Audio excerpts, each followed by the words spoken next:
Hey guys, welcome back to Celebrate the Struggle. I am your host, Jennifer Hobbs, and I have the pleasure of being with a fellow Air Force veteran today and author, Doug Barry. Welcome, Doug. Welcome.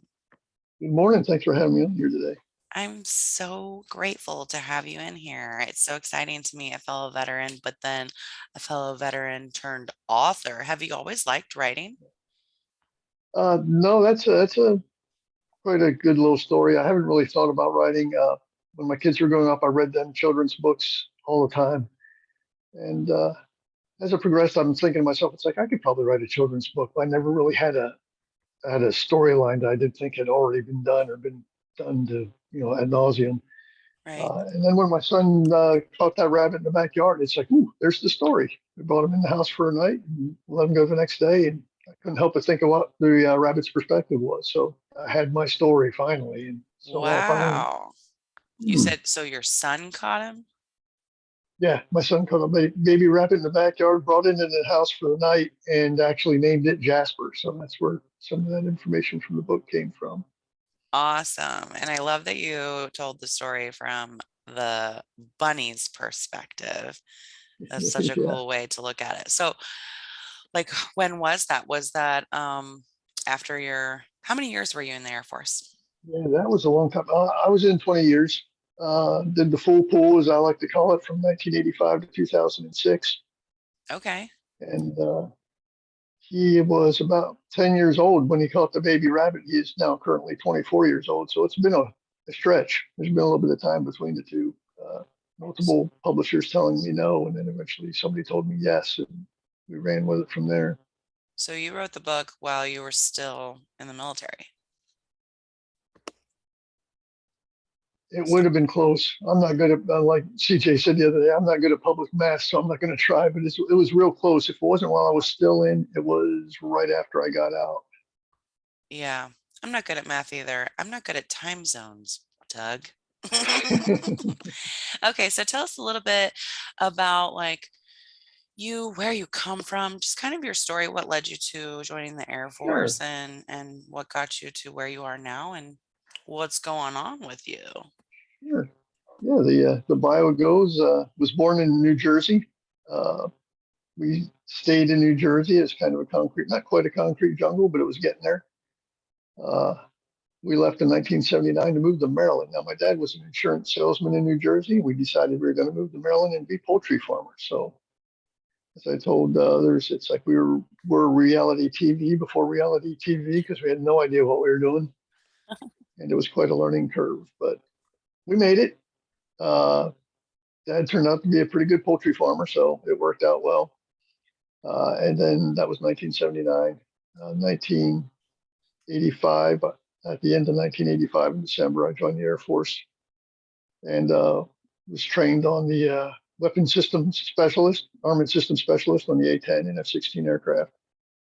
And we moved to Davis Monthan, Arizona for 4 years, which I absolutely loved. Didn't want to leave, but had to do that obligatory tour to South Korea for a year. And when I came back from there, I spent the remaining 15 years of my Air Force career at Shaw Air Force Base, which is an acronym for stay here a while. And I believe that to be true, because I certainly did. Where's that at? And it's South Carolina, Columbia, South, or Okay. Sumter, South Carolina. Uh, After I retired, we moved just up the road a little bit. I wanted to stay kind of close to the Air Force Base in case we needed it, but without having the jets on a daily basis. So we retired here in Camden, South Carolina. It's a nice little old town. Only has a population of about 6,000 people, I think. So Oh, nice. it's not too big. Nice. So what you got going on nowadays? I know, you've wrote two books. Can you kind of fill in the listeners and those watching this, what the names, well, we'll put them in the show notes as well, but are Yeah, both of them told from the perspective of Jasper the rabbit? pretty much. Yeah, they follow Jasper's adventures. I mean, I can do a quick little. Yeah, please do. There's the first one. That's uh, Uh-huh. that's the night I spent in a people house, And and that's where he gets is his name. that kind of based on the night? that you caught the rabbit? very loosely based on the night that we caught the rabbit. Um, Indulged a little bit on the story. Yeah. Excuse me, but yeah, that's what started it all. So there's that one, and then the newest one is this one right here, and that's a day at the beach with Jasper and friends. Had no intention in writing that one because I'm the kind of guy that just likes to do stuff because he's never done it before, doesn't know how to do it, and I just see it as a challenge. So I just put myself out there. So I wrote the first book, and I thought, oh, that'll be fun. It'll be one and done, a nice little story for the family, more so than anything else. Got it published and everything, and it was pretty cool. And then as I say, it took off. It didn't really take off. It wasn't a number one bestseller or anything crazy like that. But I sold probably anywhere between 300 and 600 copies. Nice. And people started asking me, well, what are you going to do next? Where's he going to go next? Are you going to write another book? And I'm like, well, I didn't intend on it. I really felt it was just going to be one and done. But we like to take vacations at the beach. So I figured, well, Jasper can go to the beach. He's probably never been to a beach before. So we'll tell the stories from that perspective of some woodland animals who you wouldn't typically find at the beach are going to go on a Hmm. vacation to the beach. And let's see if I can find a page in here just real super quick because I'm from Maryland, which is Assateague and Chincoteague, Virginia, where there are actually ponies on the beach, wild ponies. So I did include the wild ponies. I don't know if you can see it real well Yeah. there. I Yeah. included the wild ponies in our story Wild just to ponies kind of on the tie into beach. that a little bit. Interesting. Yeah, Assateague and Chincoteague, Virginia. Yeah. So have you So ever asked your that's where he's at readers? now. That's super cool. I got a couple questions. Let me try and keep my head straight. My first question is, are you self-published?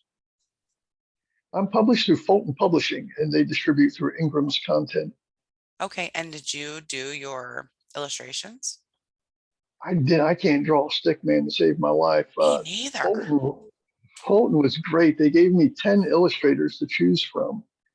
And I knew I wanted to keep it simple because I knew my audience was going to be like infant to 4 or 5 years old, kids just beginning to read. And I didn't want to get all stuck in the weeds with a bunch of detail Yeah. and stuff. I just wanted to be clean images that they could really relate to. And she nailed it real well. And it's one of the big things that folks mention the most. They think the illustrations are just great. So Score.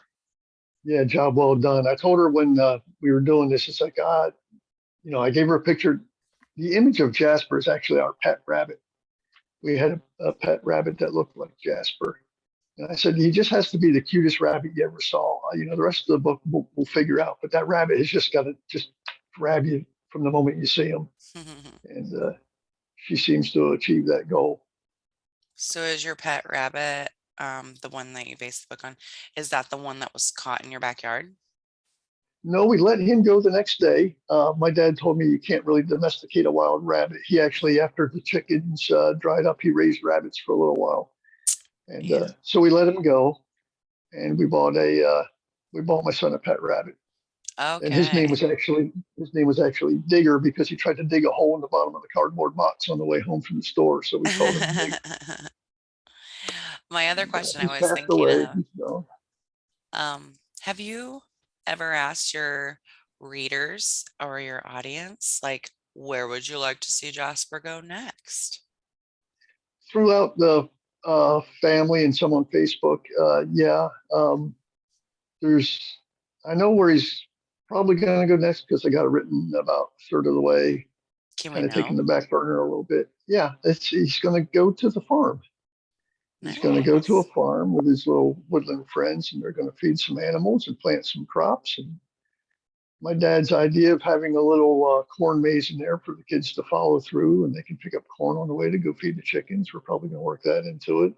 Neat. So Yeah, I that's feel good. like when I had originally, probably like a year ago, I had put, because I really want to do a children's series, um, and I had put the question out there on social media asking people about some ideas, and holy moly, people had amazing ideas that I wrote down and kept with me.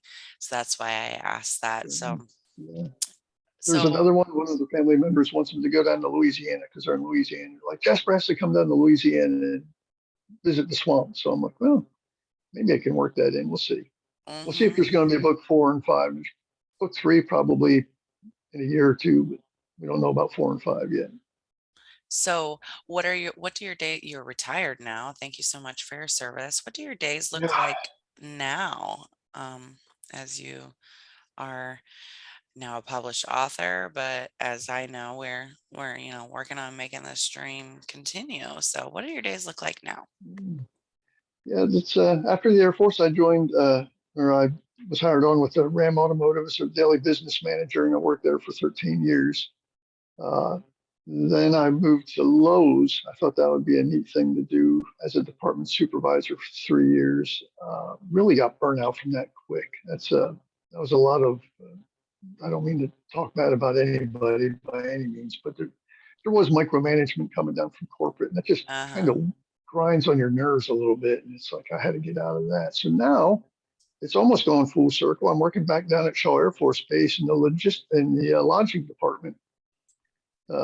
I'm a supply technician for lodging, so just moving around a bunch of linen and hair shampoos and stuff through the hotel, if you will, for folks who aren't familiar with that.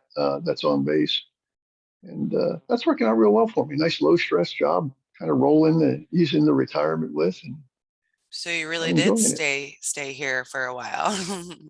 Yeah, I really did. So it's a little bit more of a drive. Lowe's was right around the corner, and it was a hard decision to make to leave them, but I think I made the right one. Yeah. So, did you have family in the Air Force? What led you to join the Air Force? No, I didn't. A lot of family members have served in the military Hmm. in my past. Uh, I got out of high school, and that was 1982. I got out of high school, and even then, 20-year-olds aren't typically all that smart. But even What? I have no idea. even then, I was looking around and seeing the way the things were going, and companies weren't giving 20-year retirements quite like they used to. And I was really big in the automotive, and it came down to either going to North Carolina, and I was big into NASCAR, and there's a little bit of that story too. We can get into in a little bit. And it was either go to North Carolina and try to make it on a NASCAR team, or join the Air Force. And the Air Force just had a lot going for it. It was a very secure environment, unlike going to a North Carolina and hoping for the best. So I chose the Air Force, and I'm glad I did. Hmm. It led me did a lot of neat things in the Air Force. Obviously, you do stuff you would just not typically get an opportunity to do. Hmm. And while I was in, I did go to Saudi Arabia twice and Kuwait twice. Those were experiences of themselves there. And the Air Force eventually led me to be able to achieve my dream of working in racing as well. I after much work, got a job as a volunteer and sometimes paid mechanic at Rich Woodland Racing. So I got to Wow. see some cool stuff there too. Yeah, it was kind of interesting. So you got to make both of your dreams there come true that you wanted. Yeah, yeah, Interesting. I love that it was like NASCAR or the Air Force. Hmm. It's yeah, like totally different, but I love it. So how was the it all worked out. transition? How was the I always like to ask people and know more about everyone's transition from the military. Was that Oh, yeah, smooth for you or that was that it was challenging? it would it was smoother than I anticipated, but I don't want to make it sound like it was smooth because it really wasn't. I started looking for work about 6 months out before I was retired, and everybody at work thought I was crazy. Like, you're not even out of the Air Force yet. Why in the world are you That was looking for work smart. 6 months out? And I said, well, I don't intend it to be easy. And it wasn't. And just a quick note is one of the guys I served with got out as a chief master sergeant. And I ran into him down at Myrtle Beach. We made plans to go down there and camp. And his story was, as a chief master sergeant, nobody wanted to hire him either. They quite frankly, at the tax briefings, they inflate your ego saying corporate America can't wait for you folks to get out into the Mm-hmm. workforce, and they're just snatching you up like crazy. And the reality is, they're not. Mm-hmm. They're not snatching you up. It's you got to. It's a grind. You got to be Right. present. You can't give up. You just got to keep digging. And my first job was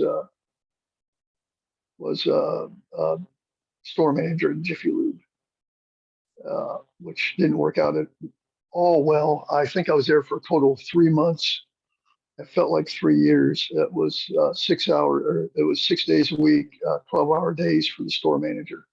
And you want to talk about getting burnt out in a hurry. Goodness gracious, that was crazy. So luckily, Ram came along and they hired me on.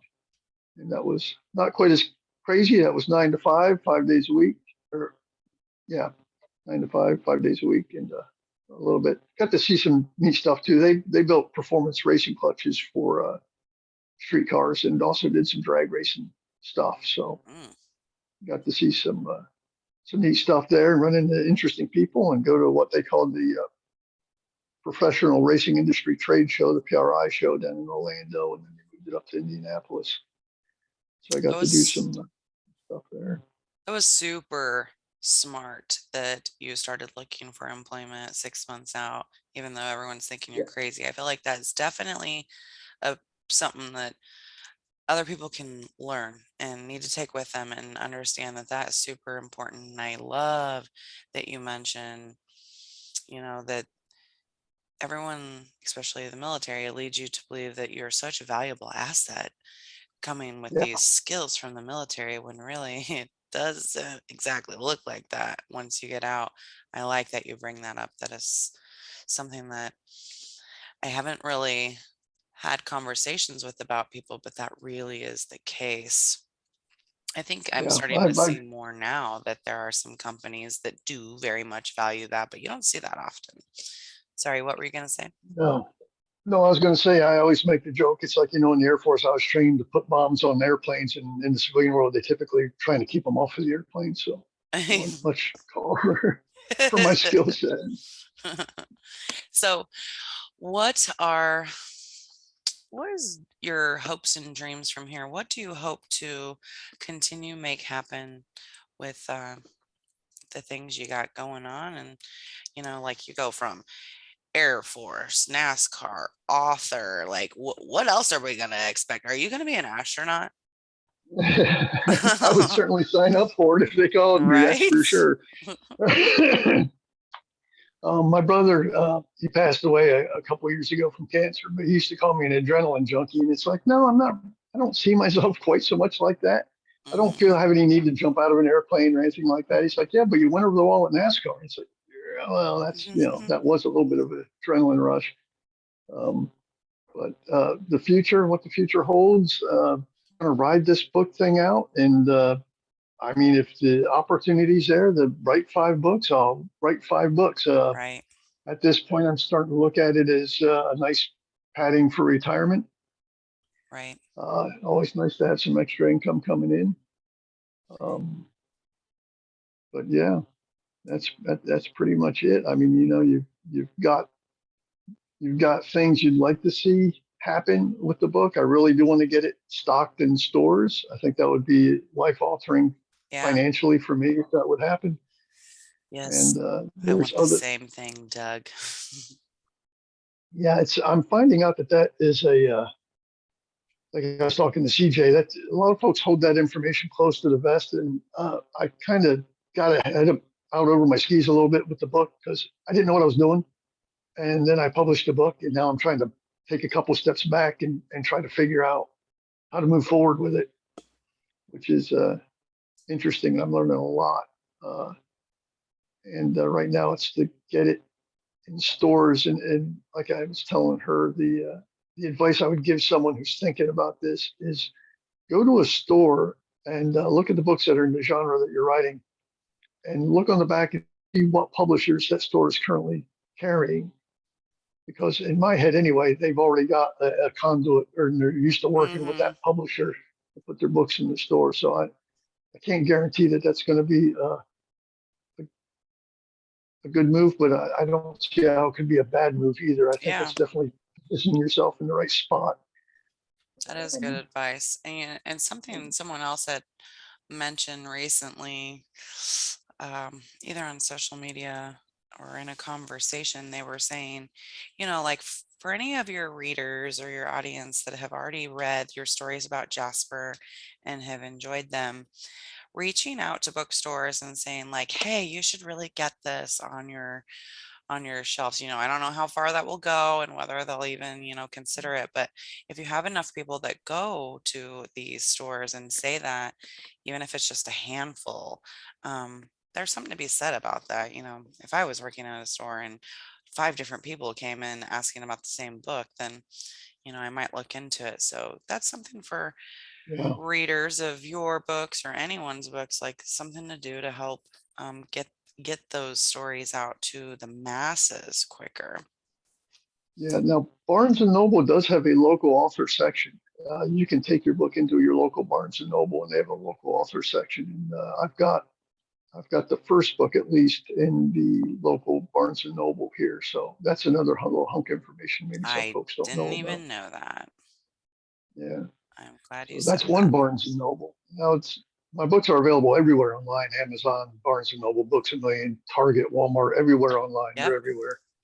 But so you kind of got to just take that little, you got to just work at it. I mean, I'm curious if I can abuse that local author in Barnes and Noble a little bit more, like go back up to Maryland where where we had the chicken farm and just say, hey, I'm kind of a Yeah, local author and see if I can't get it absolutely. in up there as well and work that angle as much as I can. That is good advice. I'm We will learning see. stuff from you today. So, other than writing, because I love to write too, what other things do you do for Doug and your self care and just to kind of bring yourself back to being more mindful and enjoying life, just kind of self care to take care of you and not always just be giving yourself to everyone and everything around you. Yeah, and I'll address this just because I know other military guys deal with it. I is probably as well as just about everybody that's ever been in the military had an alcohol problem that I had to beat, and I did that in South Korea. I beat it there, turned my life over to Jesus, uh, and life's been good. But you have to, and I did with my kids. I let them know when they were teenagers. It's like don't bring any drama. I don't. I'm not going to do any drama. I'm not going to talk about who did what to who. It's just not, you just got to swear it off and just not get involved or get caught in the weeds with that. Hmm. And I was going somewhere with that and I've lost my train of thought. Um, oh, and most recently with the change in jobs, your sanity is worth something. Don't get caught in a job that's just going to absolutely burn you out and wear you out, and you just can't stand going to work every day. If you're in that situation, you got to get out of it. I took a pay cut when I left Ram to go to Lowe's. I took a pay cut when I left Lowe's and started working at the Air Force Base. Uh, but I honestly don't notice the lack of money because my frame of mind is just so much clearer and so much better now without dealing with all that garbage I Oh, thought I yeah. had to deal with. I thought I had to work that hard, and I really don't. Hmm. It was just eating you from the inside out. It's not worth it. Your sanity is worth dollar bills in a paycheck. Don't get wrapped around the trying to make as Absolutely. much money as you can. I'm glad you said that. Yeah, that's a good hunk of info for folks. Absolutely. I would like to see Jasper in a NASCAR car. Yeah, I've, I've I've kind of thought about that a little bit. I try to keep it natural settings, but I mean, as I stretch it out a little bit, just come up with other ideas, maybe something like that. Because being in the military, it's like maybe he hops onto an Air Force base and just observes what's going Right, on in the Air Force base for a day, right. My mind w- or earlier, my mind earlier went to, I'm sure I could just go a whole bunch of different directions and stop so I don't. But like I thought of him jumping into your bag and like being on, a jet by accident and seeing like Yeah, peeking out of the bag. Anyways, I will not start going all these different directions with Jasper in my mind, but thank you so much for coming on to share that with us. For those of you listening and watching this, we will have everything about Doug and his books in the show notes. So check it out. Help him to get this out there by sharing it with other people. And it's always it's always fun to bring new books to the forefront with your kids, and so when those sure. books aren't in the library and they haven't ever heard about Jasper, what a great book to be able to read to them and then share with other people. So thanks for sharing that with us. We look forward to seeing where Jasper goes from here, Oh, or no where problem. where I enjoyed it. your other writing goes. Do you No do you problem at all. want Thank to you write very much. other genres? Or No, yeah, I don't really have a. I read a lot of science fiction as a kid growing up. So I mean, there's always, you think it's like, that would be cool, but I just don't see myself getting into a novel kind of thing. sure. It started out as kind of a hobby, and I kind of would like to just kind of keep it as a hobby. And if it offsets my retirement a little bit, makes life a little bit easier, well, sure, why not? Yeah. And before I bid you farewell, I've got to reiterate again and tell you that I absolutely love that here you like had this dream to write a book and you're just waiting on the idea and then catching the rabbit was the thing that That was it. Yeah, we got to have an open mind, and see those kinds of opportunities. And I think that's something good to send out to the world, to always have an open certainly. mind and be aware of those opportunities when they come your way. Yeah, you definitely make your own opportunities in life. You can't sit around waiting for it to knock on your door, the opportunity knocks kind of thing. Yeah, that doesn't work out. You got to make your own opportunities, and then you got to leverage them when you make them. So that's Hmm. pretty much my mindset. Yeah. You've definitely made that happen.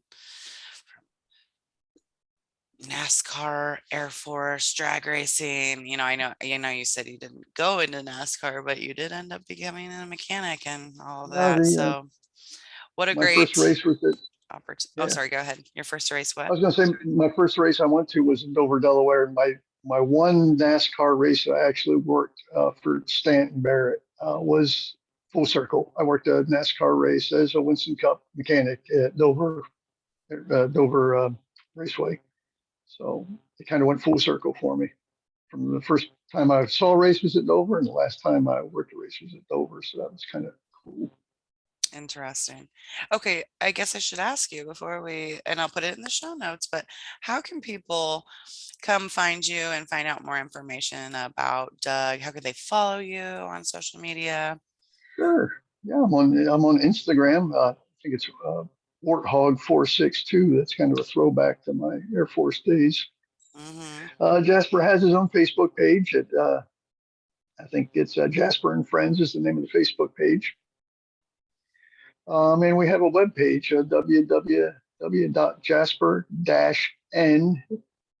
www.jasper-n-friends.com.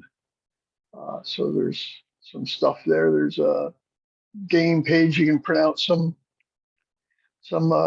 coloring pages and color them, and there's some word searches on there, different photos Oh, of that's awesome. Jasper out and about. What? That's And we also crazy have cool.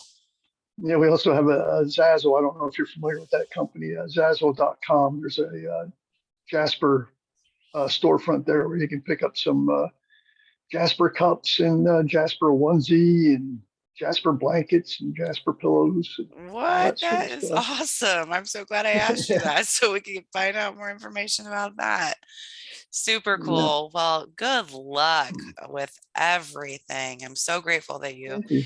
came on here today and shared all that with us. We'll put everything in the show note, folks, so make sure to check it out so we can support our fellow veteran and help just be a part of your journey. Thank you so much. Yeah, it's been fun so far for sure. Well, I'll stay in touch and maybe we'll have you back on here after your fifth book. That would be fine. Ciao. All right, take care.